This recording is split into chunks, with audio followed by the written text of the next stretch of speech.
Olha, só a história da nossa entrevistada de hoje já daria um programa. Você tem ideia? Aos 15 anos de idade ela já tinha CNPJ. Então nós vamos explorar no Rumo Certo de hoje toda a experiência dela em empreendedorismo e também em gestão, especificamente em gestão de startups e gestão de investimentos.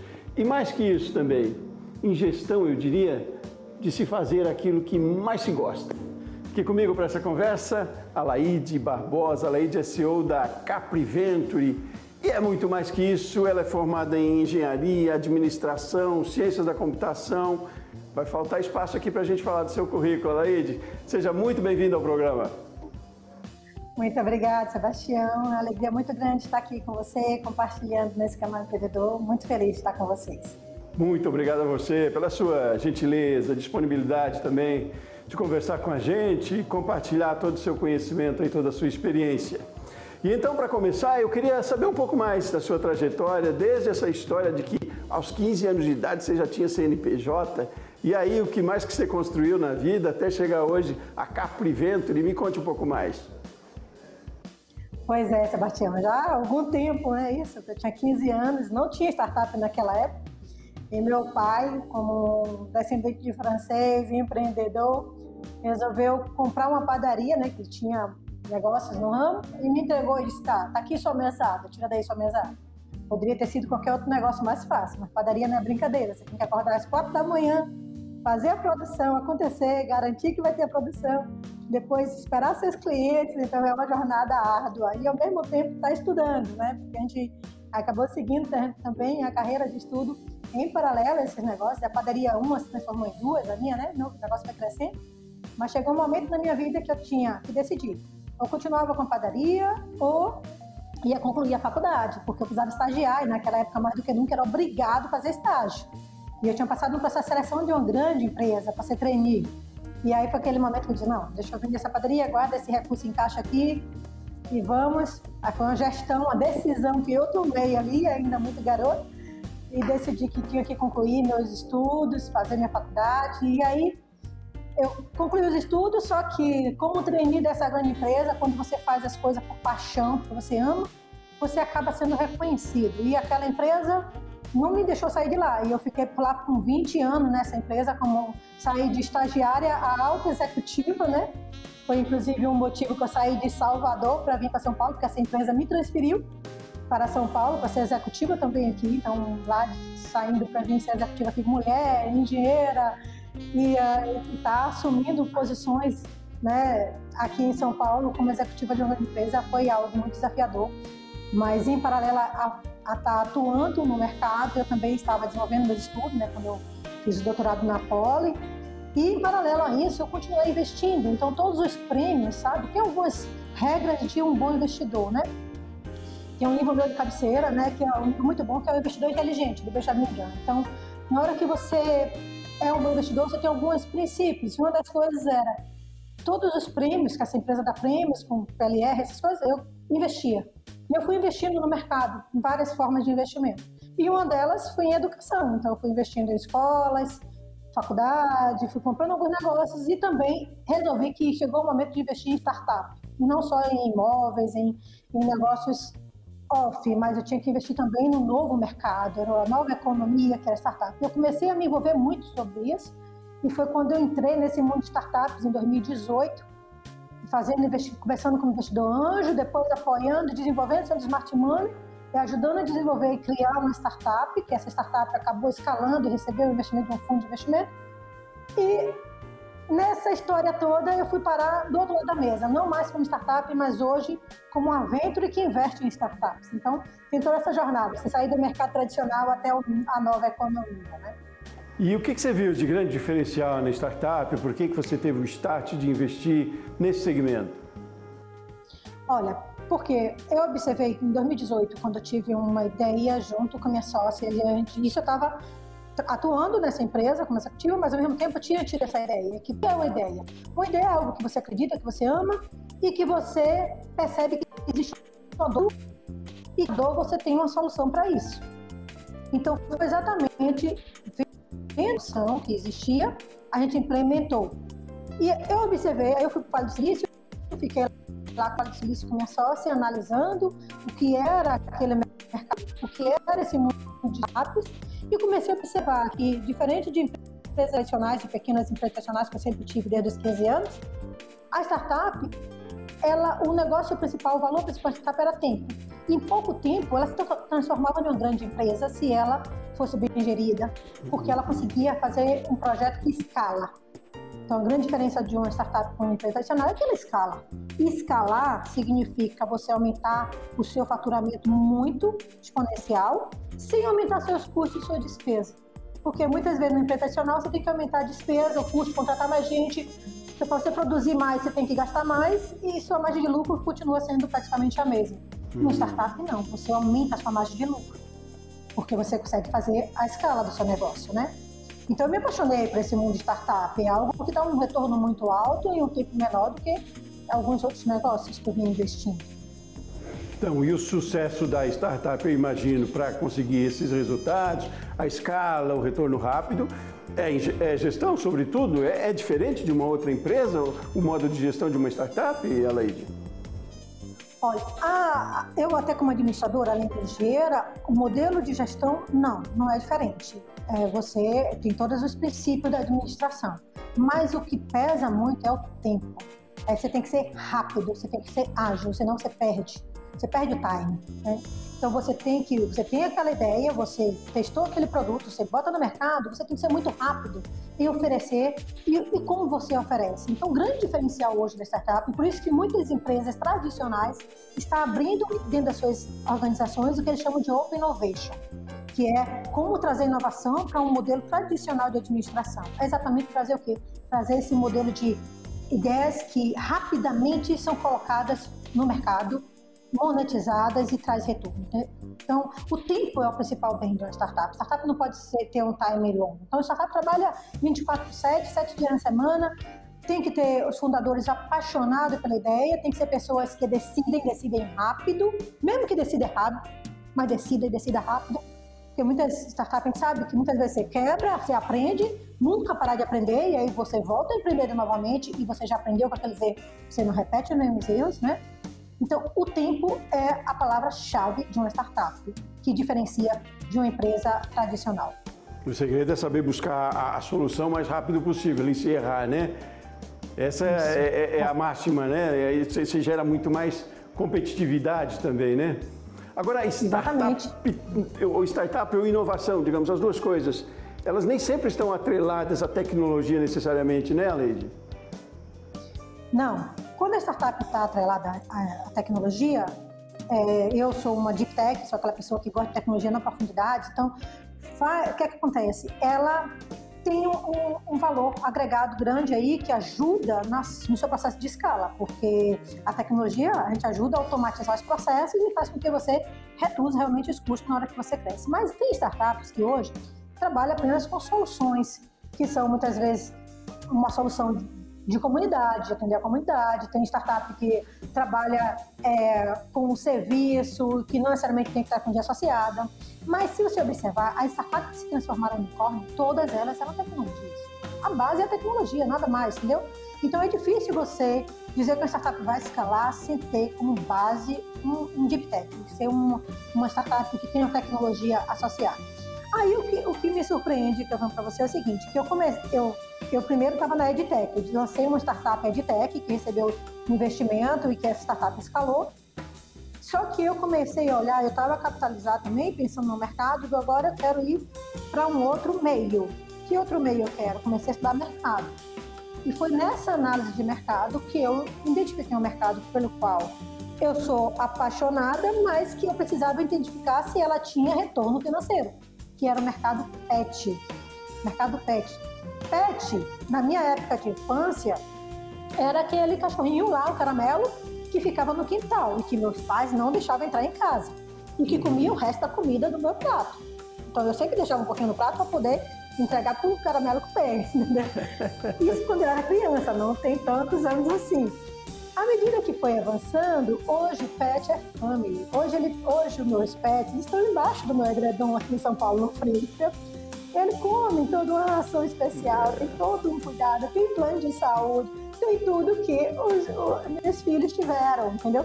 Então a gente observa que o pet hoje passou a ser família. E esse mercado é um mercado em grande crescimento. Então eu tive, por exemplo, nesses últimos 20 dias, avaliando o mercado dos Estados Unidos. Aí eu viajei, passei 20 dias lá, fui em vários pet shops, fui em feiras, fui em eventos, analisando o que está acontecendo lá, porque lá é o maior mercado mundialmente falando de pet. E eu, como investidora dessa área pet, tinha que conhecer muito bem o mercado. A primeira chave, a palavra-chave é: se apaixona e quer fazer algo, quer botar o dinheiro em algum lugar, estude. Conheça o mercado. Se você não conhece o mercado, você não bote o dinheiro onde você não conhece. Não bote. Sim. Então eu passei 20 dias conhecendo, estudando que mercado é esse que é o maior do mundo, né? Por que ele é tão grande? O que é que ele tem diferente do nosso? Só que eu cheguei a uma conclusão que para mim foi surpreendente. Aqui o mercado americano parece muito, o mercado pet, parece muito com o mercado brasileiro. Muito. Nos pet shops de lá, o processo é muito similar com o que vem acontecendo aqui das megas lojas. A parte que você observa como algo inovador, que é a telemedicina veterinária, que eu tenho já uma startup nessa área atuando no meu portfólio, que a resolução no Brasil só saiu em julho do ano passado, pelo Conselho Federal de Medicina Veterinária. Lá nos Estados Unidos tem startup também de telemedicina. Mas tanto lá como aqui, o que é que não tem? A cultura. A cultura de usar o serviço. Então não é porque é os Estados Unidos que já está aculturado, não. A mesma falta de cultura que tem aqui, de você introduzir novas tecnologias, novos serviços naquele mercado, eu vejo que eles passam pelas mesmas dificuldades. Então eu achei muita similaridade entre os mercados, né? Certo, mas nós então carecemos de mais cultura, apesar de já termos hoje os pets considerados membros de família e toda a atenção que se tem em grandes centros aí como São Paulo, a gente sabe que tem clínicas odontológicas específicas para pet, né? Ainda assim falta mais cultura, né? Falta cultura de você observar que tem vários serviços que você não precisa tirar de casa o pet, porque você tirar o pet de casa é algo que muitas vezes você cria uma situação desagradável para ele, porque se o pet é pequenininho, é novinho ainda, vai passar ainda pelo processo de vacinação, o ideal é que o veterinário vá na sua casa aplicar a vacina. Então tem uma startup nossa que faz só isso, o veterinário vai em casa atender aquele pet na casa. Se você está com o pet já é idoso e você precisa muitas vezes cortar a unha do pet, você precisa dar um banho, fazer uma tosa, por que não chamar uma startup para poder ir na sua casa, fazer esse processo em casa, com aquele pet, em vez de você botar o pet, tirar ele do ambiente. Um pet como um cão, até que gosta de sair de casa, mas um pet como um gato, o gato não gosta de sair do seu habitat natural ali, de sua casa, ele fica estressado. Você levar ele no pet shop, levar ele no veterinário. Então, falta cultura ainda de usar esses serviços que já estão disponíveis, né? Então, a gente observa isso. Tá, certo. Não, vamos continuar nessa conversa, porque eu tenho uma curiosidade também. É claro que no seu caso aí casou a sua paixão pelos pets com a visão de um excelente negócio, né?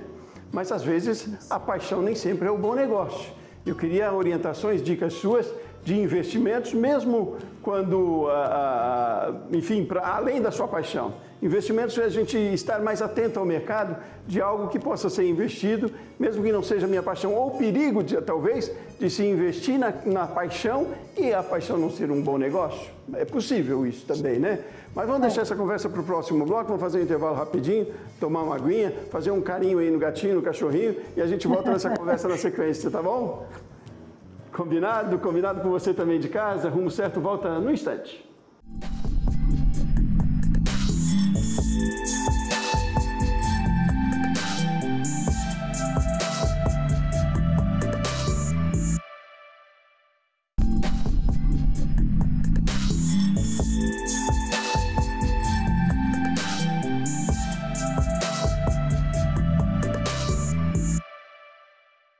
De volta com o Rumo Certo, hoje nós estamos falando de gestão a partir de uma história de sucesso de uma empreendedora. E aí estamos falando de gestão de startup, que ela tem bastante experiência, gestão de investimentos também e amor pelo que ela faz. Aqui comigo, continua na conversa, Alaide Barbosa. Oi, Alaide, vamos retomar essa conversa. Eu provocava no bloco anterior essa questão do investimento, né? A gestão de investimento que se tem que fazer. No seu caso, houve um belo casamento entre o que você ama, que é o mundo pet, e esse mercado, né? Esse negócio, você enxergou nisso um grande negócio. Agora, é possível que nem sempre o que eu ame seja um bom negócio, né? Qual é a avaliação que tem que fazer enquanto investimento, em gestão de investimento, em algo que às vezes pode parecer que o meu hobby seja um bom negócio e nem sempre é? Que cautela tem que se ter? Tem 2 pontos aí. Na visão de investidor, vai colocar um negócio de alguém acreditando que aquele cheque vai ter um retorno significativo, né, de 7 vezes por aí. A gente normalmente, como investidor, observa 2 pontos. Primeiro é o seguinte: aquela dor que a ideia de um senso comum, que pode ter uma escala, que tem um público, tem um mercado maior, ou é algo muito seleto de um grupo, pode ficar limitado, ou seja, não escalar, vai atender aquele pequeno grupo, mas não tem margem de crescimento mais. Vai atender, é uma dor, tem uma solução, tem, verdade, ok? Só que não consegue ter crescimento, ter escala, porque ele é de um público muito restrito, muito específico. Então, conhecer o mercado, o persona e o tamanho do público, né, que a gente fala do mercado, o SANS, o TAM, qual o tamanho desse mercado que você vai atingir, é de extrema relevância isso. E o segundo ponto é se aquela ideia e que você muitas vezes validou ali, está realmente no time certo, está no tempo. Porque tem cada ideia maravilhosa, mas que não chegou no tempo certo, está fora da época. É algo que as pessoas ainda não estão preparadas para usar, para receber, acha que não precisa, então está fora do time. Então, muitas vezes a gente vai para uma ideia muito disruptiva, né, que a gente chama como H3 dentro da teoria da McKinsey de seleção de startups de ideias, só que está fora do tempo, não é para aquele momento, não é para aquele mercado ainda. Se ela viesse daqui uns 4 anos na frente, ela seria muito mais bem aceita e iria escalar muito mais rápido. Então, ser pioneiro também em algumas coisas. A startup, a gente fala que, de certa forma, é algo pioneiro, porque ele traz uma ideia que o mercado ainda não está explorando e aquilo faz com que ele avance. Só que, não necessariamente, esse pioneirismo é algo bom, pode ser um risco muito grande. Então, são 2 pontos que a gente fala que tem que ter atenção. E quanto na característica de quem é aquele que é o dono da ideia, que gerou a ideia, como investidor, a gente observa o seguinte: essa pessoa é tão apaixonada por essa ideia que ela não consegue largar dessa ideia. Isso não serve pra gente como investidor. A gente não bota um cheque em algo que a pessoa que criou, que teve aquela ideia, se apaixona tanto que nunca vai conseguir se separar. Porque a startup e a ideia é como o filho. Vai chegar um momento que chega a maturidade, você corta o cordão umbilical e ele vai ter que seguir vida própria. Você não pode achar que precisa de você a vida toda, que você vai ser CEO a vida toda daquela empresa. Não é uma empresa familiar, startup. Startup é um negócio que vai chegar um momento, vai vir investidores com cheque muito maiores e você vai ter que ser diluído e você vai estar ali, muitas vezes até sai do processo, ou vai estar com um equity muito insignificante ali, porque seu negócio já tomou uma dimensão muito grande, né? Uhum. O mercado pet é um mercado que ele vem, a gente observando esse crescimento dele, é um oceano azul, ou seja, está sendo pouco explorado. Então, você atuar no mercado pouco explorado é maior risco, porque o mercado está pouco explorado, porém, você tem um retorno muito maior. Diferente de você investir em startup em mercado já saturado, como fintech, edtech. Então, você investir em startup em um mercado ainda pouco explorado, você vai permitir que aquela startup ela cresça em um tempo menor e você tenha um retorno do seu investimento mais rápido, né? Agora, Laíde, a gente assim, leigo no assunto, com pouco conhecimento, a gente se vê pelas ruas, a gente vê tanta pet shop, tanto atendimento, e a sensação que a gente tem enquanto leigo é de que é um mercado saturado. E ao mesmo tempo você consegue enxergar um mercado em crescimento ainda, né?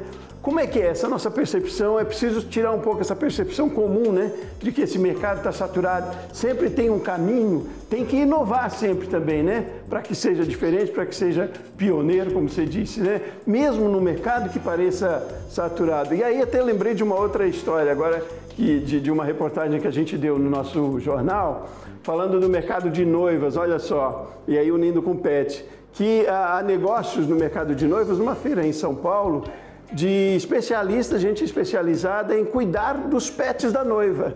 Sabe o cachorrinho que ficou em casa, até a tartaruga talvez, ou levá-la para a cerimônia, até para levar aliança talvez, ou para pelo menos tomar conta daquele bichinho que é um bichinho de família hoje em dia, é um filho, né? Que não fica em casa. Então, é isso, nesse sentido, que agora me ocorreu a questão muito curiosa e muito inovadora que eu achei de dar atendimento ao pet da noiva, do noivo, enfim, da família, no dia do casamento. Então, mesmo que pareça saturado, sempre há uma saída, né? É preciso ter uma visão muito aberta, criativa, né? Inovadora, e conhecimento mesmo, né? É por aí, não dá para desistir, por mais que o mercado pareça saturado, né? Tem que se pensar no mercado de noivas e que isso seria uma inovação e que podia participar de uma feira e ter clientes e ser diferente, né? Nossa, você foi no ponto-chave aí, Sebastião, porque é fazer algo diferente do mesmo, né? Então, porque se tem vários pet shops que você passa, é porque a comunidade pet está aumentando. Então, a gente olha no IBGE, tem mais pet do que criança hoje. Então, a comunidade está crescendo. Então, se tem aqueles pet shops ali no bairro, além de ter mega loja, tem uns pequenos, é porque tem demanda, por isso que ele existe ali aquela empresa. Só que é claro que são empresas que muitas vezes não crescem porque faz o mesmo do mesmo. Aí você trouxe um ponto. Tem muitas dores que não são atendidas, então você inovar. Você inovar com vários serviços diferentes, oferecendo atendimento específico para esse público que tem seus pets. Então, na hora que você falou um exemplo aí de o cuidador do pet em eventos, quer dizer, existe isso, então vamos contratar isso, como é que contrata? Quer dizer, são coisas, pequenas ideias que a pessoa muitas vezes roda e que consegue ganhar muito em pouco tempo, porque tem dores no mercado, tem público para essa demanda, né? Então, fazer algo diferente. Então, você tem um pet shop? Tenha, mas coloca algo diferente no seu pet shop, na sua loja, de forma que você implemente, agregue alguns serviços, faça um combo, tenta buscar uma recorrência. O que sustenta o negócio hoje, se você parar para observar, até os grandes players de serviços, é a recorrência, que é você ter o MRR, você ter um valor mensal pago pelo cliente, por mais que seja baixo. Aquela recorrência faz com que você tenha vida longa no seu negócio e você consiga crescer. Então, pensa em um combo, pensa em algo diferente que você possa ofertar para que aquele cliente, além de você fidelizar, você tenha uma garantia de caixa todo mês, né? Então, tem que ter esse olhar, o olhar de pensar fora da caixa para poder enxergar, porque o mercado é grande, o mercado existe e as dores são muitas. E não está saturado em relação à demanda de mercado. O mercado demanda muito ainda, demanda muito.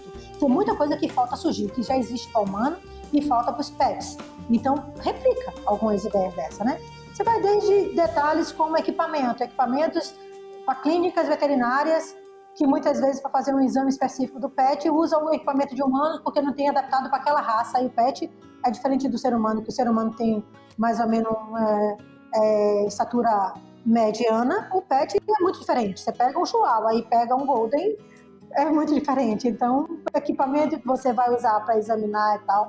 Então, tem muitas áreas, muito o que fazer, muito o que ser desenvolvido na parte de health, né, de saúde do animal, até porque o pet, antigamente, ele tinha uma vida curta. Se você observar hoje, os pets estão com uma vida muito mais longa, 17 anos, 18 anos. Por quê? Porque estão com alimentação mais saudável, os condomínios têm um parque, os pets, né? Você começa a observar, os condomínios lá nos Estados Unidos mesmo, que eu observei, eles têm o que chama de spa pet, que é o quê? Ele tem uma área onde você que tem pet leva, ali você dá seu banho, ali você seca, ali você faz toda a higienização do seu pet naquele espaço do condomínio. Ou seja, por quê? Porque lá serviço não é uma coisa tão comum como aqui, que você pega na esquina, tem um pet shop que faz o serviço. Os pet shops de lá não tem um serviço de banho tosa, né? Então, aí você começa a observar as diferenças de características de mercado. Mas existe demanda de pessoas para passear com o cão, para cuidar do seu cão, para fazer festa de evento de aniversário do cão. Não tem aniversário de filho? Não, porque não do cão. Né? Então, tem especialista de advogado específico no divórcio da guarda dos pets. Olha, E isso já acontecendo hoje. Então, é um mercado novo, né? E a gente está falando isso dos últimos 5 anos, não é nada antes disso, né? É curioso que é novo, mas não é saturado, né? Sempre a gente tiver uma visão aberta e também imprimir no seu negócio a sua identidade também, que faz todo o diferencial, né? Pode fazer quase que o mesmo, mas com uma identidade diferente ou com um atendimento diferente. Essa questão de fidelizar, como você citou também, né? Acho muito importante isso, né? Tirando, é claro, assim, a paixão só como sendo o referencial, né? É importante que se tenha paixão sempre pelo negócio, mas que ela não seja a veia condutora só, né? Alaide, foi um prazer enorme conversar com você, conversaria muito mais aqui, você volta outras vezes para a gente conversar muito mais sobre esse mercado, e eu ia, enfim, entrar numa outra questão aqui, mas nosso tempo já não permite. Mas vamos deixar aí uma provocação para a próxima vez, com a sua visão de negócios, como você tem, eu imagino que você já esteja aí pensando no que mais tem pela frente, que pode ser promissor. Vamos instigar quem está em casa, empreendedores, quem quer investir em startup, no que pensar daqui para frente, com tanta tecnologia disponível, né? Tenho certeza que você tem uma carta na manga aí, muito mais, vai além dos pets, inclusive. Mas por hoje foi um prazer enorme e uma bagagem enorme para a gente aqui de conhecimento. Muitíssimo obrigado pela sua participação. Volte sempre para a gente conversar mais vezes. Sucesso, não precisaria dizer, mas sucesso cada vez mais nos seus negócios, Alaide. Obrigada, Sebastião. E como você falou, a gente tem sim uma carta na manga, que a gente está buscando muito investir em startup na área de biotech, de health, de internet das coisas. Então fica aí trazer tecnologia e saúde para os nossos pets e para esse mercado que tanto carece dessa área. Obrigada pela oportunidade, possamos estar juntos em outras oportunidades. Muito bem, e muito obrigado a você de casa, você aí da sua empresa que acompanhou o Rumo Certo de hoje aqui com a gente. Eu volto no próximo programa, um forte abraço e até mais.